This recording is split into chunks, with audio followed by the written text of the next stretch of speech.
शांताकारं भुजंगशयनं पद्मनाभं सुरेशं विश्वाधारं गगन सदृशं मेघवर्णं शुभांगं लक्ष्मीकान्तं कमलनयनं योगिभिर्ध्यानगम्यं वंदे विष्णु भवभयहरं सर्वलोकैकनाथं। ओम नमो भगवते वासुदेवाय।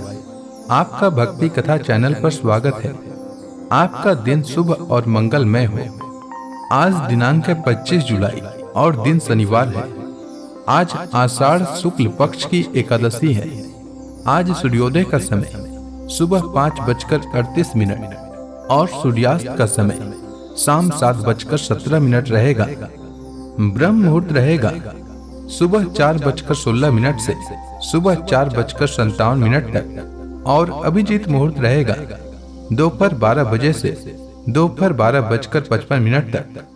वहीं राहु काल सुबह में 9:03 से सुबह 10:45 तक रहेगा। आइए सुनते हैं आषाढ़ मास कथा का आज का अध्याय। श्री सुखदेव जी कहते हैं, परीक्षित, एक दिन की बात है। सती यशोदा जी अपने प्यारे लल्ला को गोद में लेकर दुलार कर रही थी। सहसा श्री कृष्ण चट्टान के समान भारी बन गए। वे उनका भार न सह सकी।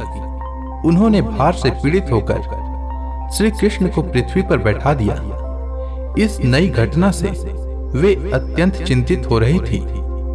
इसके बाद उन्होंने भगवान पुरुषोत्तम का स्मरण किया और घर के काम में लग गईं। तृणावर्त नाम का एक दैत्य था। वही कंस का निजी सेवक था। कंस की प्रेरणा से ही बवंडर के रूप में वह गोकुल में आया और बैठे हुए बालक श्री कृष्ण को उड़ाकर आकाश में ले गया। उसने व्रज रज से सारे गोकुल को ढक दिया और लोगों की देखने की शक्ति हर ली। उसके अत्यंत भयंकर शब्द से 10 दिशाएं कांप उठी। सारा व्रज 2 घड़ी तक रज और तम से ढका रहा। यशोदा जी ने अपने पुत्र को जहां बैठा दिया था वहां जाकर देखा तो श्री कृष्ण वहां नहीं थे। उस समय तृणावर्त ने बवंडर रूप से इतनी बालू उड़ा रखी थी कि सभी लोग अत्यंत उद्विग्न और बेसुध हो गए थे। उन्हें अपना पराया कुछ भी नहीं सूझ रहा था। उस जोर की आंधी और धूल की वर्षा में अपने बालक का पता न पाकर यशोदा को बड़ा शोक हुआ। वे अपने पुत्र की याद करके बहुत ही दिन हो गईं और बछड़े के मर जाने पर गाय की जो दशा हो जाती है वही दशा उनकी हो गई। वे पृथ्वी पर गिर पड़ी। बवंडर के शांत होने पर जब धूल की वर्षा का वेग कम हो गया तब यशोदा जी के रोने का शब्द सुनकर दूसरी गोपियां वहां दौड़ आई। नंद नंदन श्याम सुंदर श्री कृष्ण को न देखकर उनके हृदय में भी बड़ा संताप हुआ। आंखों से आंसू की धारा बहने लगी। वे फूट फूट कर रोने लगी। इधर तृणावर्त बवंडर रूप से जब भगवान श्री कृष्ण को आकाश में उठाकर ले गया तब उनके भारी बोझ को न संभाल सकने के कारण उसका वेग शांत हो गया। वह अधिक चल न सका। तृणावर्त अपने से भी भारी होने के कारण श्री कृष्ण को नीलगिरी की चट्टान समझने लगा। उन्होंने उसका गला ऐसा पकड़ा कि वह उस अद्भुत शिशु को अपने से अलग नहीं कर सका। भगवान ने इतने जोर से उसका गला पकड़ रखा था कि वह असुर निश्चेष्ट हो गया। उसकी आंखें बाहर निकल आई, बोलती बंद हो गई, प्राण पखेरु उड़ गए और बालक श्री कृष्ण के साथ वह व्रज में गिर पड़ा। वहां जो स्त्रियां इकट्ठी होकर रो रही थीं, उन्होंने देखा कि वह विकराल दैत्य आकाश से एक चट्टान पर गिर पड़ा और उसका एक एक अंग चकनाचूर हो गया। ठीक वैसे ही जैसे भगवान शंकर के बाणों से आहत हो त्रिपुरासुर गिरकर चूर चूर हो गया था। भगवान श्री कृष्ण उसके वक्ष स्थल पर लटक रहे थे। यह देखकर गोपियां विस्मित हो गईं। उन्होंने झटपट वहां जाकर श्री कृष्ण को गोद में ले लिया और लाकर उन्हें माता को दे दिया। बालक मृत्यु के मुख से सकुशल लौट आया। यद्यपि उसे राक्षस आकाश में उठा ले गया था, फिर भी वह बच गया। इस प्रकार बालक श्री कृष्ण को फिर पाकर यशोदा आदि गोपियों तथा नंद आदि गोपों को अत्यंत आनंद हुआ। वे कहने लगे, अहो, यह तो बड़े आश्चर्य की बात है। देखो तो सही, यह कितनी अद्भुत घटना घट गई। यह बालक राक्षस के द्वारा मृत्यु के मुख में डाल दिया गया था, परंतु फिर जीता जागता आ गया।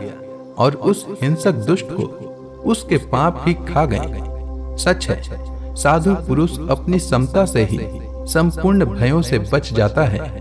हमने ऐसा कौन सा तप, भगवान की पूजा, प्याऊ, कुआं बावली, बाग बगीचे आदि पुर्त, यज्ञ, दान अथवा जीवों की भलाई की थी, जिसके फल से हमारा यह बालक मरकर भी अपने स्वजनों को सुखी करने के लिए फिर लौट आया। अवश्य ही यह बड़े सौभाग्य की बात है। जब नंद बाबा ने देखा कि महावन में बहुत सी अद्भुत घटनाएं घट रही है, तब आश्चर्यचकित होकर उन्होंने वसुदेव जी की बात का बार बार समर्थन किया। एक दिन की बात है, यशोदा जी अपने प्यारे शिशु को अपनी गोद में लेकर बड़े प्रेम से स्तनपान करा रही थी। वे वात्सल्य स्नेह से इस प्रकार सराबोर हो रही थी कि उनके स्तनों से अपने आप ही दूध झरता जा रहा था। जब वे प्रायः दूध पी चुके और माता यशोदा उनके रुचिर मुस्कान से युक्त मुख को चूम रही थी, उसी समय श्री कृष्ण को जमभाई आ गए और माता ने उनके मुख में यह देखा, उसमें आकाश, अंतरिक्ष, ज्योतिर्मंडल, दिशाएं, सूर्य, चंद्रमा, अग्नि, वायु, समुद्र, द्वीप, पर्वत, नदियां, वन और समस्त चराचर प्राणी स्थित थे। परीक्षित अपने पुत्र के मुंह में इस प्रकार सहसा सारा जगत देखकर मृग शावक नयनी यशोदा जी का शरीर कांप उठा। उन्होंने अपनी बड़ी बड़ी आंखें बंद कर ली। वे अत्यंत आश्चर्यचकित हो गईं। तो इसी के साथ यह अध्याय समाप्त हुआ। तो प्रेम से बोलिए विष्णु भगवान की जय, श्री कृष्ण भगवान की जय, समस्त देवी देवताओं की जय। इसके आगे की कथा मैं कल के अध्याय में सुनाऊंगा। तब तक के लिए भगवान श्री हरि विष्णु का नाम जपते रहें।